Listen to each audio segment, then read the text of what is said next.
مуаллим. ای معلم،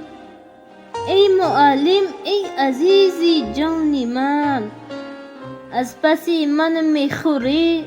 خون جگر، سخت می ایستی سر هر مصرعه، تا شوم من آدمی صاحب هنر، کور بودم در ره علم و عمل، با الف با چشم من بگشاده، یاد دادی مصرع‌ها از شعر ناب، تو زبانم بر سخن بگشاده، روی دفتر می نویسی تو مثال،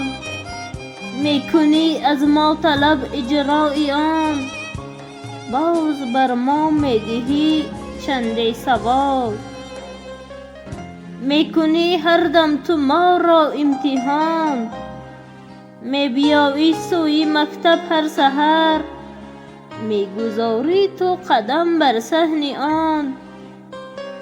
دیده ما را هر یکی اندر قطار،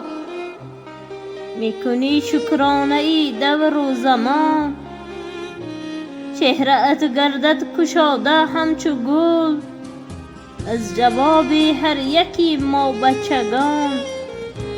دستی ما را راست کردی در هنر، ای معلم باش دائم در امان.